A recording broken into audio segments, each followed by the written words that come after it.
Ya Pak Ustadz. Nah, alhamdulillah sehat. Sehat Pak Ustadz ya. Jangan melihat Mbak Natali aja, nanti kalau potong rambut melihat Mbak Natali bukan rambut yang dipotong tapi kepala yang dipotong, aduh. Kepalanya yang dipotong nanti malah ya. Oke. Ya, kita lanjut. Apa temanya ini Pak Ustadz?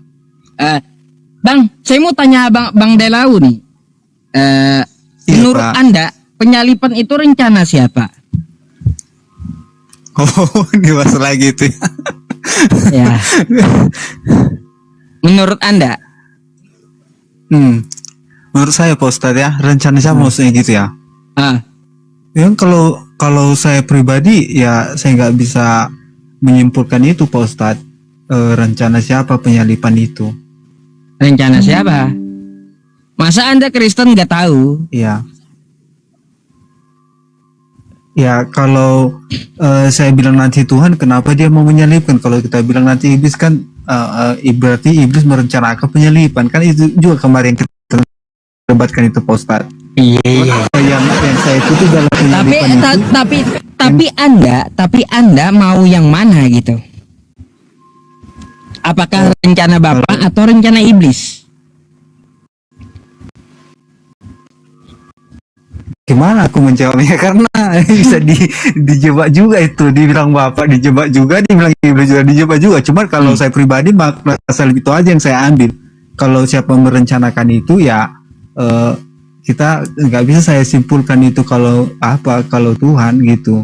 Karena berarti Anda membiarkan diri Anda dalam kebingungan gitu. Enggak juga Pak Ustadz.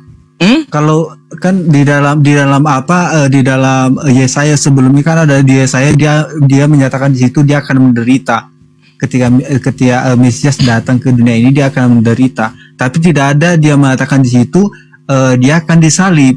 Tapi itulah proses penderitaan itu adalah ujungnya penyaliban gitu loh Pak Ustadz. Yang Anda imani gini. Yang saya tanyakan kepada Anda, yang Anda imani sekarang, penyalipan itu menurut Anda kehendak siapa? Gini Pak Ustadz, kalau dibilang kehendak siapa, kita nggak memastikan, karena pada zaman Yesus datang ke dunia ini, itu kan hukuman yang paling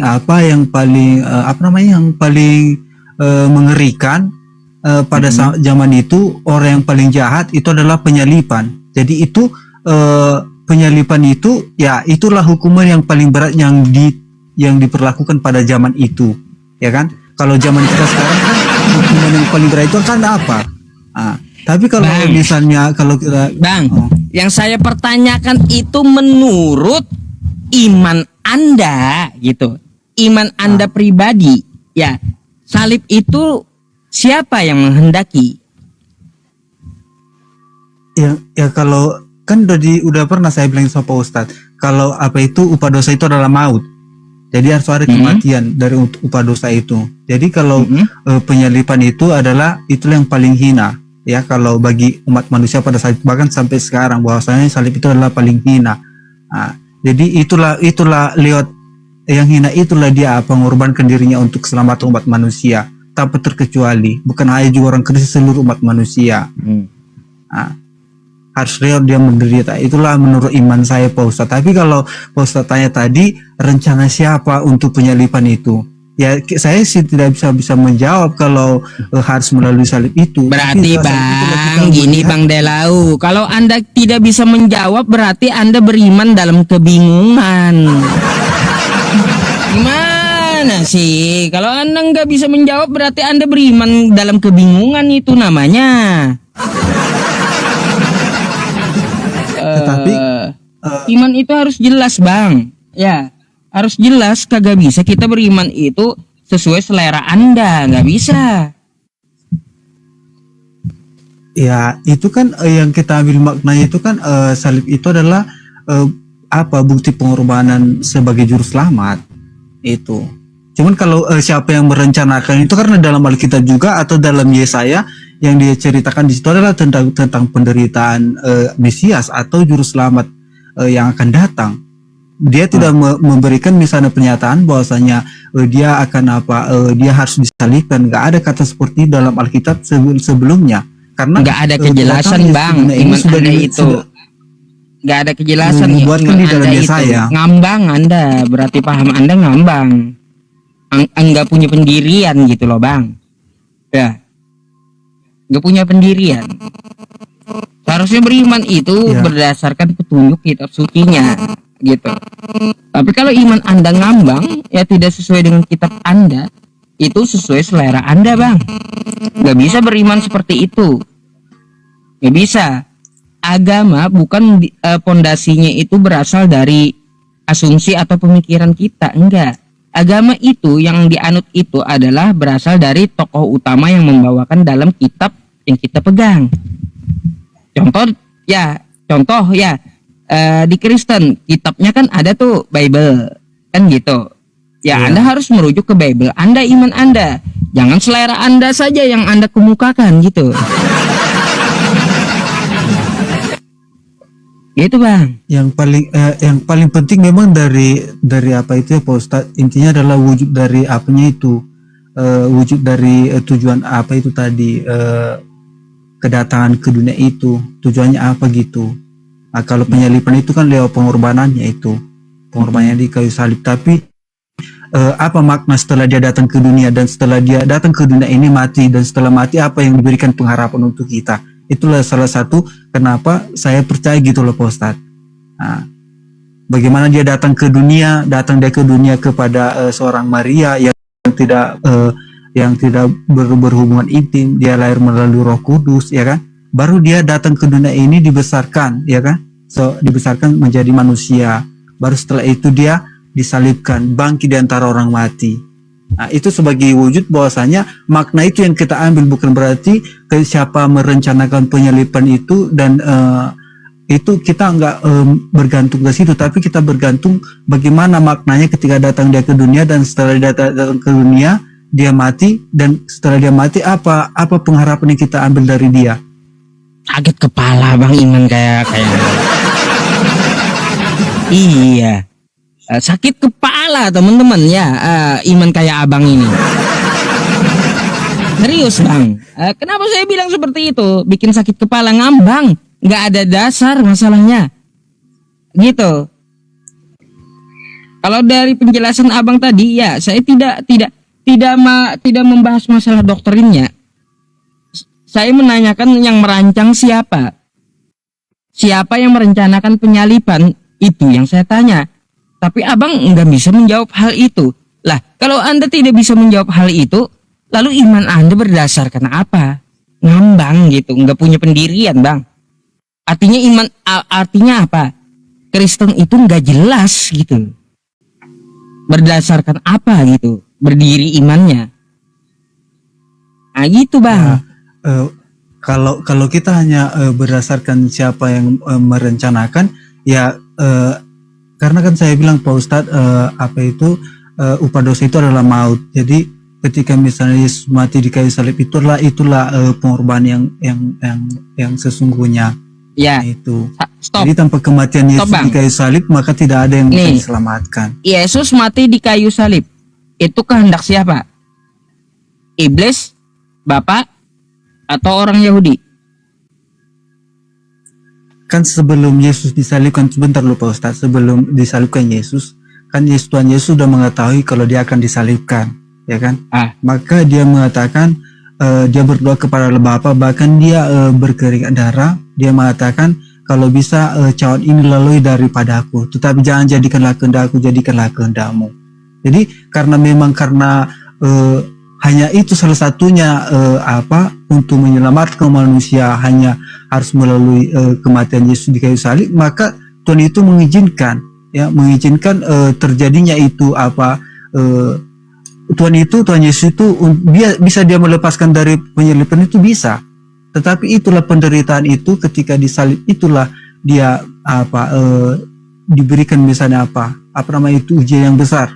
Karena kenapa? Sebelum dia penyaliban itu dia berdoa di Taman Getsemani. Nah, gitu loh Pak Ustaz. Jadi kalau dibilang tadi merencanakan, tapi itulah bukti. Dia menerima Iya, misalnya Bang. apa itu tadi menerima. Kesimpulannya saya nggak ngerti jawaban Anda gitu loh. Ya, yang saya minta itu kan itu rencana siapa waktu di stop tadi?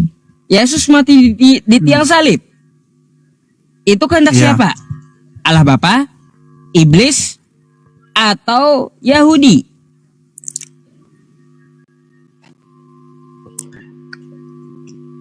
Gini loh Pak Ustadz, kalau kita ambil misalnya pertanyaan seperti Pak Ustadz itu bisa kita susah untuk menjawabnya.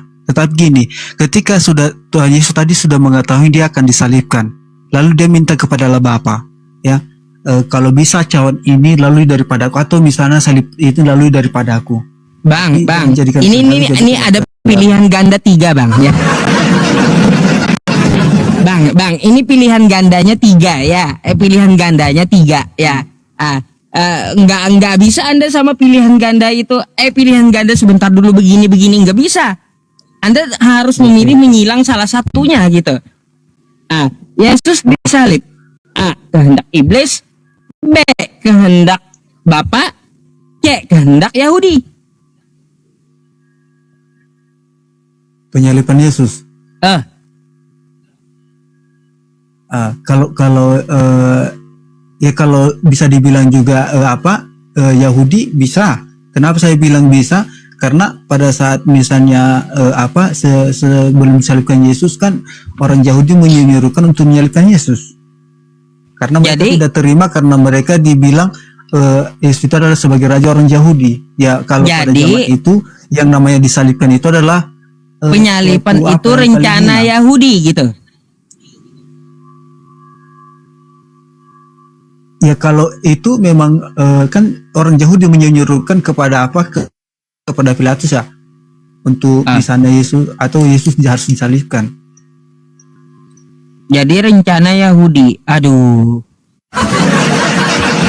Lalu kalau itu rencana Yahudi bukan rencana Tuhan untuk menebus dosa, berarti penebusan dosa hoax Bang, gugur di situ. Iya, berarti hoax doang itu penebusan dosa. Kalau rencana Yahudi. Maksudnya gini loh Pak Ustadz. Saya juga nggak hanya melalui Alkitab atau melalui film Yesus juga ya, kan ada juga film Yesus bahwasanya orang Yahudi itu menyuruhkan pada saat misalnya Pilatus mempertanyakan yang mana ini yang mau disalibkan, Yesus atau Barnabas. Aduh, saya nggak berdasar di film Bang, ya kan? Nggak berdasar di film. Ngapain lihat film? Film itu kan diambil juga dari cerita kita Pak Ustadz. Ya kita dasar agama itu kitab suci, bukan film. Ngapain kita melihat film dasar iman kita, aneh aja. Enggak, maksud gini, itu kan cerita dalam kitab itu kan pernah dibuat menjadi film bagaimana peristiwa itu untuk lebih lebih kita mengetahui seperti ini peristiwa itu lewat menceritakan lewat Alkitab. Kan ada juga itu kalau kami orang Kristen ada filmnya itu Pak Ustadz, film bagaimana Yesus itu lahir dan mati di kayu salib. Ada itu Pak Ustadz. Ada dari situ saya tahu pada saat itu orang Israel menyuruhkan salibkan dia. Tetapi yang sesungguhnya itu lewat pengorbanan salib inilah dia membuktikan bahwasanya dia mengasihi dunia, bukan hanya orang Kristen tetapi seluruh dunia Pak Ustadz. Oke lah, itu pendapat Anda Bang, nggak apa-apa. Kalau gitu ya. Ada lagi yang mau disampaikan Bang? Soalnya yang di bawah juga antri gitu. Itulah jawaban Anda masalahnya gitu ya. Ya karena sesuai juga Pak Ustadz yang saya ketahui kan itu yang bisa saya jawab Pak Ustadz. Tapi itu tadi rencana Allah Bapa itu mengutus Yesus ke dunia untuk untuk menyelamatkan dunia gitu loh Pak Ustadz. Tapi ketika datang dia ke dunia maka dunia tidak akan menerima dia. Salah satunya umat pilihan Tuhan pada sebelumnya adalah bangsa Israel tidak menerima dia gitu.